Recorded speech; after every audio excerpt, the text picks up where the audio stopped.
Welcome back to our study of the book of Hosea. We pick up in this study in chapter 4 and verse 4. Hosea 4 and verse 4. The New American Standard reads this way. Yet let no one find fault and let none offer reproof, for your people are like those who contend with the priest. And God here continues as the prosecuting attorney in this court case, if you will, against his wayward people. We've seen bits and pieces of that throughout the first 3 chapters.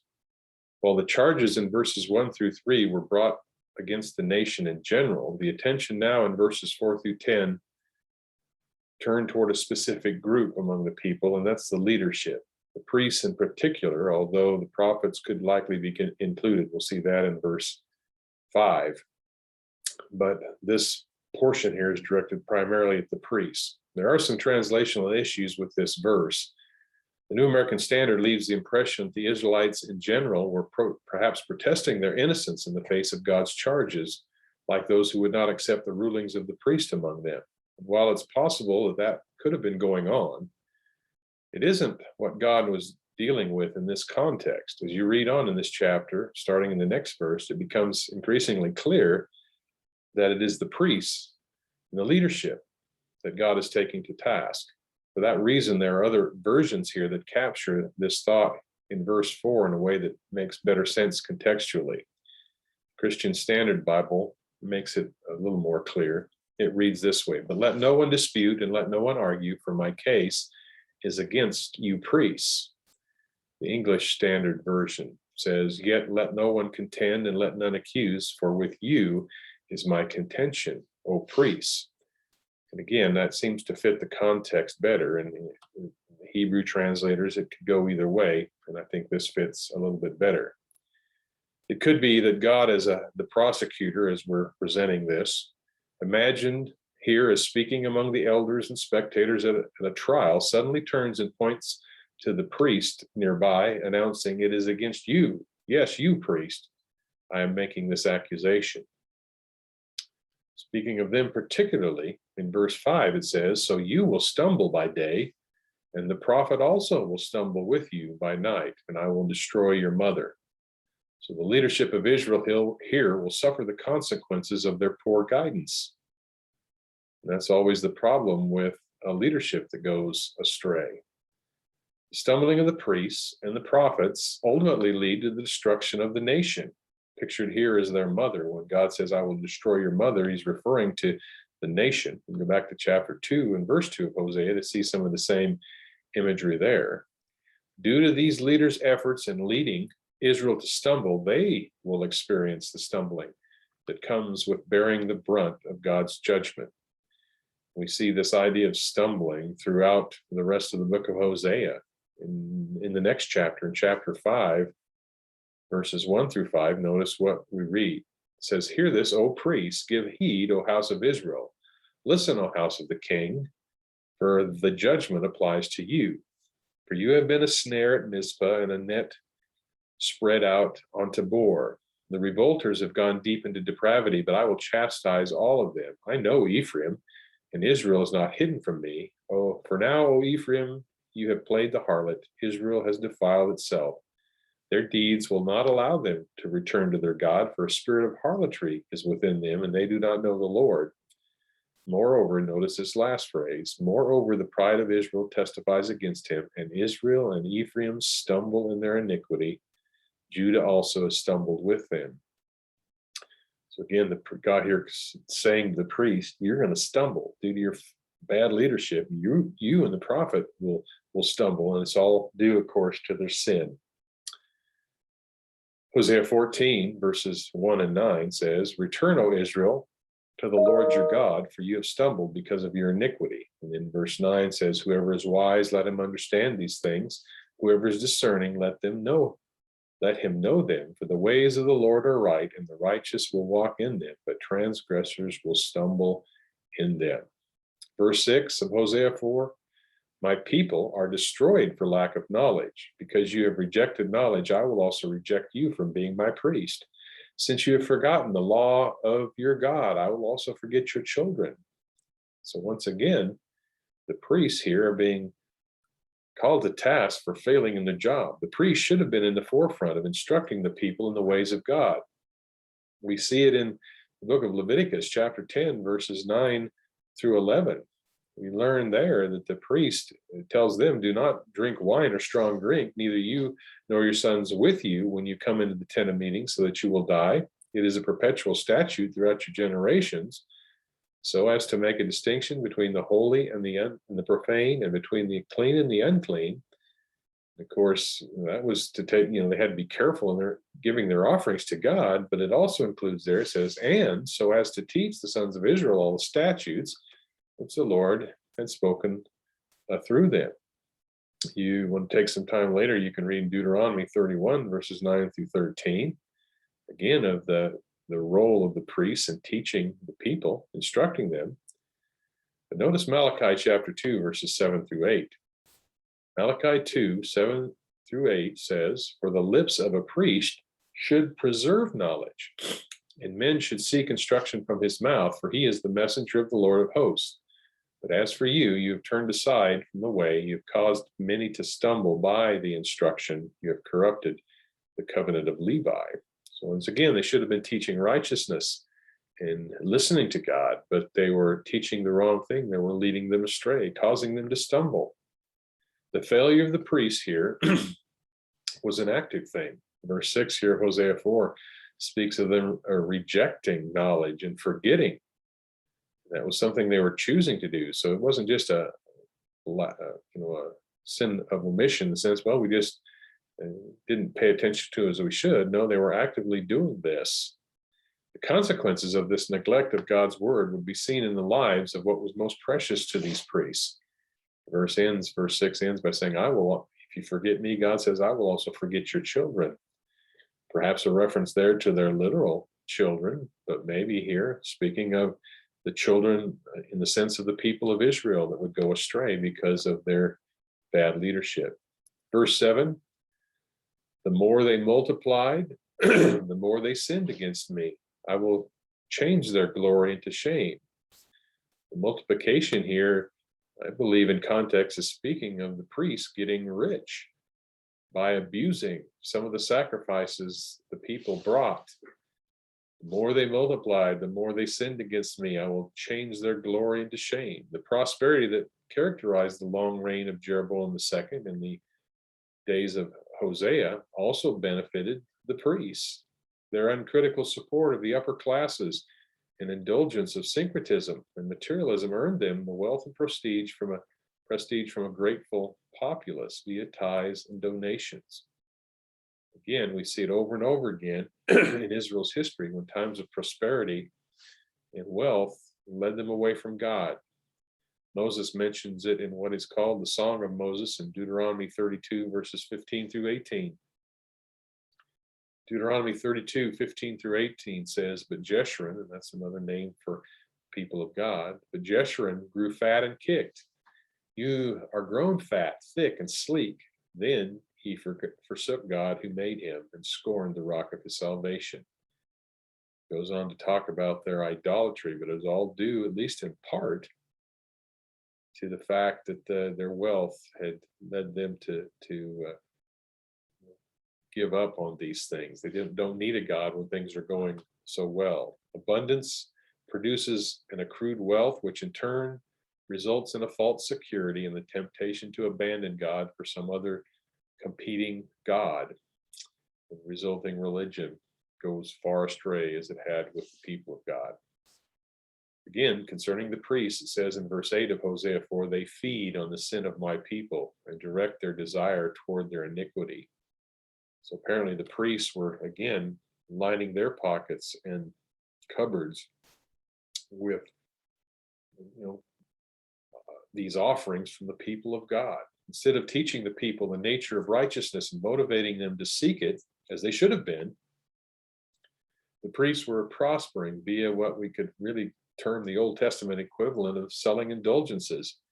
The priests who officiated at a sacrifice had a right to a portion of certain sacrificed animals, Luke 7, verses 28 through 38, but these northern priests were presumably exacting sin offerings from the people, perhaps in turn for declaring them forgiven.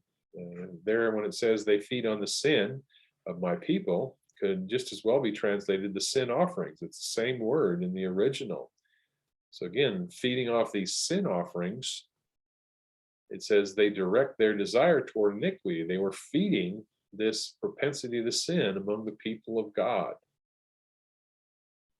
Profit had become the interest of the priesthood rather than service to God.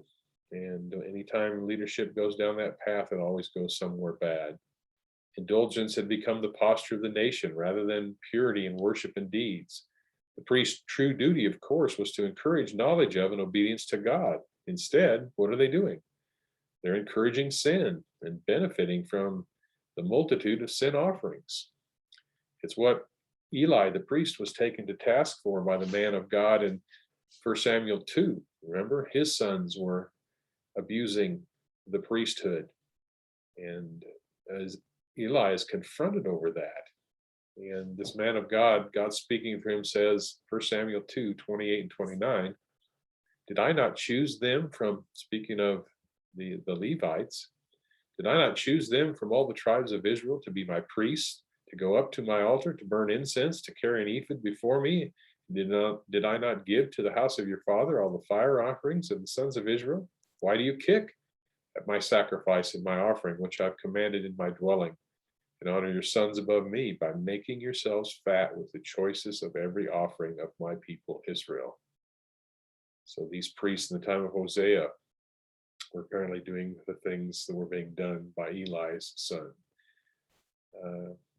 Micah chapter 3, verses 9 through 11 highlight this problem as well. Again, the straying of leadership. Micah 3, verses 9 through 11 says, now hear this, heads of the house of Jacob and rulers of the house of Israel, who abhor justice and twist everything that is right, who build Zion with bloodshed and Jerusalem with violent injustice. Her leaders pronounce judgment for a bribe. Her priests, notice this, instruct for a price, and her prophets divine for money. Yet they lean on the Lord, saying, is not the Lord in our midst? Calamity will not come upon us. What a horrendous way for the leadership of God's people to practice the calling of God. But yet it went on. It was going on in Hosea's time. Hosea 4:9 says, and it will be like people like priest. So I will punish them for their ways and repay them for their deeds. In this verse, in the beginning of the next, the judgment sentence is pronounced upon the priests. They will suffer, if you will, the same fate as the rest of the nation. The elite will suffer the same fate as the rank and file, like people, like priest. Position and power will not insulate them from the judgment. Sometimes in societies, it's the upper crust, the elite, the upper level that'll, they evade some of the punishment that falls upon less powerful people. But God says that's not what's going to happen here. Hosea 4:10, speaking of the punishment of the leadership, says they will eat but not have enough. They will play the harlot but not increase, because they have stopped giving heed to the Lord. They're eating here, which of course is the central metaphor here, describing the priest's sin. Go back to verse 8, remember? We saw that a little bit ago. In verse 8, they feed on the sins of my people. Well, that eating will come to a stop. It will in turn become a vehicle for God for their punishment. Likewise, their prostitution will not yield the gain they had come to expect. These priests had been getting rich off the people, and that's going to stop according to God.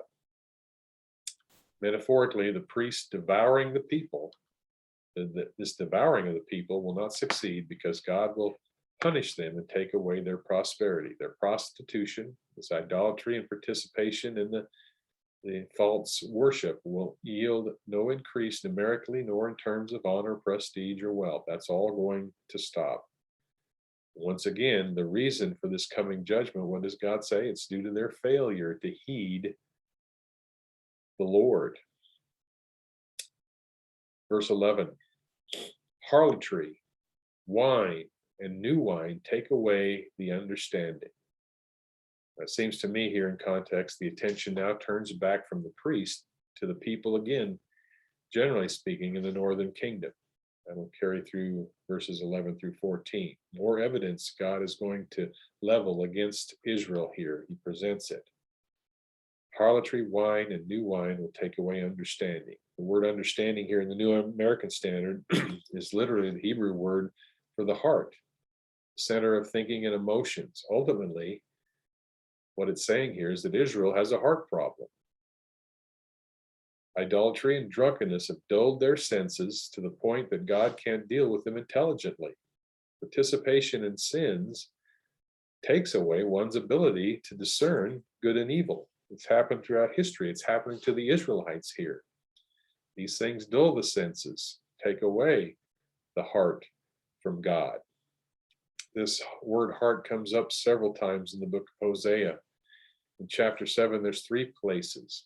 Hosea 7:2 says, again, God taking the people to task, he says, they do not consider in their hearts that I remember all their wickedness. No, their deeds are all around them. They're before my face. In verse 11 of Hosea 7, so Ephraim has become a silly dove without sense. And again, that translated without sense is literally heart. Without heart, they call to Egypt, they go to Assyria. Hosea 7:14, and they do not cry to me from their heart when they wail on their beds for the sake of grain and new wine they assemble. They turn away from me. And then in chapter 10, verse 2, God says, their heart is faithless. Now they must bear their guilt. The Lord will break down their altars and destroy their sacred pillars. And then one more passage involving the heart in Hosea would be chapter 13, verses 6 through 8. Hosea 13, 6 through 8 says, as they had their pasture, they became satisfied, and being satisfied, their heart became proud. There it is. They forgot me. So it's again, this is a heart problem due to the overabundance and the satisfaction they had in their life. God says, so I will be like a lion to them. Like a leopard, I will lie in wait by the wayside. I will encounter them like a bear robbed of her cubs, and I will tear open their chests. And literally, that's the word heart in Hebrew, what we're talking about. I will tear open their hearts. There I will also devour them like a lioness, and a wild beast would tear them. The judgment of God was in an effort to reclaim their heart. Hosea 4:12, my people, God says, consult their wooden idol, and their diviner's wand informs them. For a spirit of harlotry has led them astray. They have played the harlot, departing from their God. What a sad, haunting verse, right? God continues here to vividly describe the utter folly of his people. As he says here, they turn to inanimate objects for guidance instead of the all-knowing God of heaven who has their best interests at heart, who provided for them for centuries over and over again. Yet they're turning to wooden idols and diviners' wands. This is a common theme throughout the prophets about turning to inanimate objects instead of God. Isaiah 44, verses 18 and 19. Isaiah 44, 18 and 19. That prophet says, they do not know, nor do they understand, for he has smeared over their eyes so that they cannot see, and their hearts so that they cannot comprehend. No one recalls, there is no knowledge or understanding to say, I have burned half of it in the fire, and have also baked bread over its coals. I roast meat and eat it. Then I take the rest of it, then I make the rest of it into an abomination. I fall down before a block of wood. There, God through Isaiah is just pointing out the utter futility of taking a block of wood and using part of it to warm yourself and cook your food, and then carving the rest into an idol and worshiping it. In Jeremiah 2, verses 26 through 28, we see the same thing pictured. As a thief is shamed when he is discovered, so the house of Israel is shamed. They, their kings, their princes, and their priests and the prophets, who say to a tree, you are my father, and to a stone, you gave me birth. For they have turned their back to me and not their face. But in the time of their trouble, they will say, arise and save us. But where are your gods, which made you for yourself? Let them arise, God says, if they can save you in the time of trouble. For according to the number of your cities are your gods, O Judah. Yeah, God says, let those wooden blocks, why are you turning to me in trouble now? your wealth and prosperity led you away from me. Depend on those gods. Hosea 4:13 reads, they offer sacrifices on the top of the mountains and burn incense on the hills under oak, poplar, and terebinth, because their shade is pleasant. Therefore your daughters play the harlot and your brides commit adultery. So the pervasiveness of the idolatry in northern Israel is evident in the multiplicity of their shrines and altars to false gods. They adopted the very practices of the foreign nations they were warned against. Perhaps you remember those calls of God way back early in the nation's history, not to cling to the nations around them. In Deuteronomy 12, verse 2, God says, you shall utterly destroy all the places where the nations whom you shall dispossess serve their gods, on the high mountains and on the hills and under every green tree. Why do that? Because if you leave them, they're going to tempt you to go into idolatry. And that's exactly what happened. In fact, let me read from the historical book of 2 Kings, chapter 17, verses 6 through 11. Here we have the historical account of what happened to Israel that the book of Hosea is prophesying toward. It says, in the 9th year of Hosea, the king of Assyria captured Samaria and carried Israel away into exile in Assyria and settled them in Hala and Habor on the river of Gozan in the city of the Medes. Now notice what God attributes this to, or the historian attributes this captivity to. It says, now this came about because the sons of Israel had sinned against the Lord their God, who had brought them up from the land of Egypt, from under the hand of Pharaoh, king of Egypt, and they feared other gods and walked in the customs of the nations whom the Lord had driven out before the sons of Israel, and in the customs of the kings of Israel, which they introduced. The sons of Israel did things secretly, which were not right against the Lord their God. Moreover, they built for themselves high places in all their towns, from watchtower to fortified city. They set for themselves sacred pillars and asherim on every high hill and under every green tree. And there they burned incense on all the high places, as the nations did, which the Lord had carried away into exile before them. And they did evil things, provoking the Lord. So Israel going down the same path, worshiping false gods. Here in verse 14, God says, you're doing it on every high place. Verse 13 rather ended with, the consequences of this was that their daughters play the harlot and their brides commit adultery. Then in verse 14, God says, I will not punish your daughters when they play the harlot, or your brides when they commit adultery, for the men themselves go apart with harlots and offer sacrifices with temple prostitutes. So the people, without understanding, are ruined. So perhaps what's implied here is that the men of Israel would place the blame for the harlotry on the women, but God's going to have none of that. The problem was systemic, and the solution has to be systemic as well. In essence, maybe the idea here, God says, I won't punish them without punishing you as well. The ESV Study Bible says this verse perhaps is spoken in sarcasm of God, or by God, as if to say, how can anyone blame your daughters and your wives for their harlotry when you men are being unfaithful as well? Although all who sin will be judged, God forbade punishing the adulteresses alone and leaving the men who patronize them to go free. The heaviest punishment would not be on the women who sin, but the fathers and husbands who set such a bad example by their engagement with prostitutes. Hosea 4:15 says, though you, Israel, play the harlot, do not let Judah become guilty, and do not go up to Gilgal or go up to Beth Aven and take the oath as the Lord lives. So these final verses of chapter 4, verses 15 through 19, include words of warning to Israel. God's convicted them of their sins. Now he's going to warn them. First of all, God tells Israel, think about your influence. Israel's idolatry could tempt the southern kingdom to do the same thing. And ultimately, we know historically from the Bible, that's exactly what happened. 2 Kings 17, verses 18 through 19, reminds us of that fact. It says, so the Lord was very angry with Israel and removed them from his sight, None was left except the tribe of Judah, and Judah Judah did not keep the commandments of the Lord their God, but walked in the customs which Israel had introduced. So God warning them here in Hosea's time, don't do this because you're going to lead your fellow Israelites into problems, but they didn't listen. Second warning here in verse 15 is from God. He says, give up your false places of worship. Gilgal and Beth here are listed as representatives of examples, and just perhaps just two of the places where their idolatry was taking place.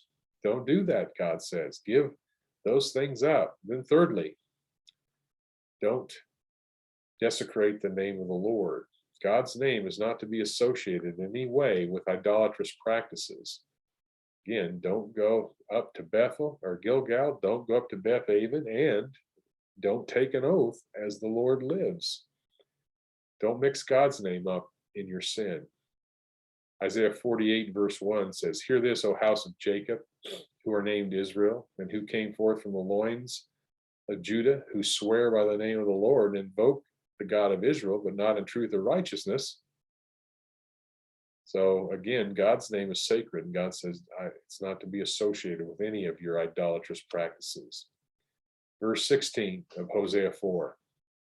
Since Israel is stubborn like a stubborn heifer, can the Lord now pasture them like a lamb in a large field?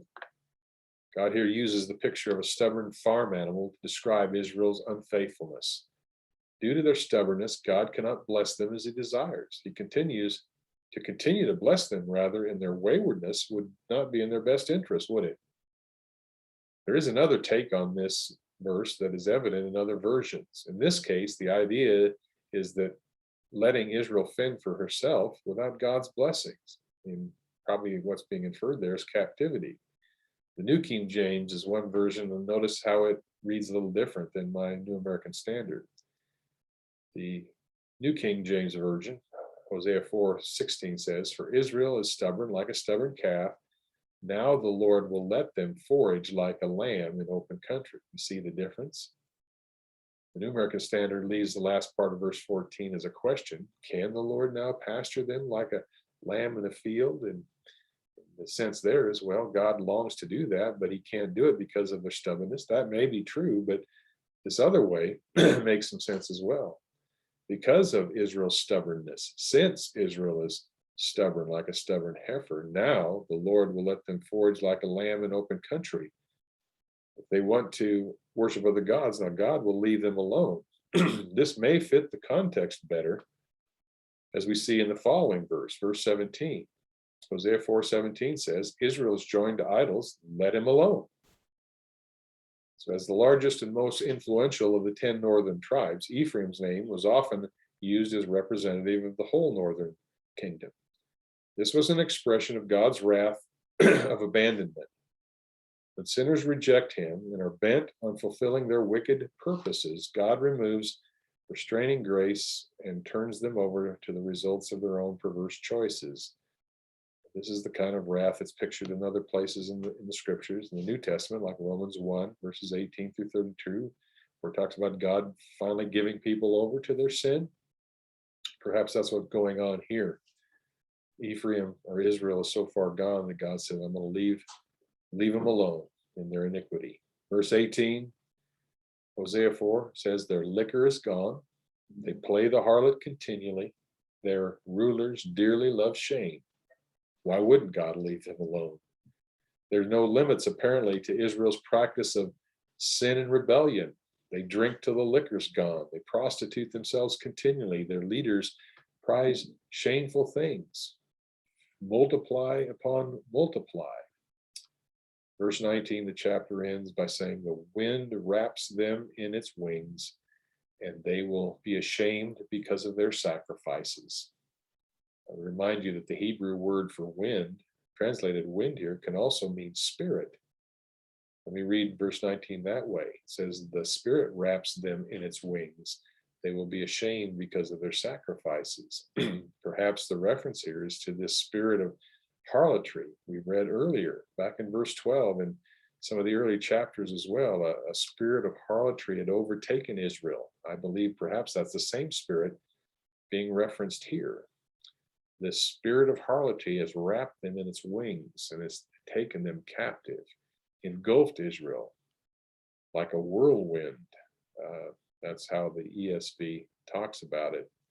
Although they are blinded to it by their sin, Israel's current course, according to God here, can only lead to a shameful destruction. They will be ashamed because of their sacrifices, and ultimately judgment of God through the captivity of the Assyrians was the ultimate shame. God here through Hosea prophesying it, trying to turn them from it, but it does appear due to false leadership and the participation of the people in it that their doom is coming. Thank you for participating in the study.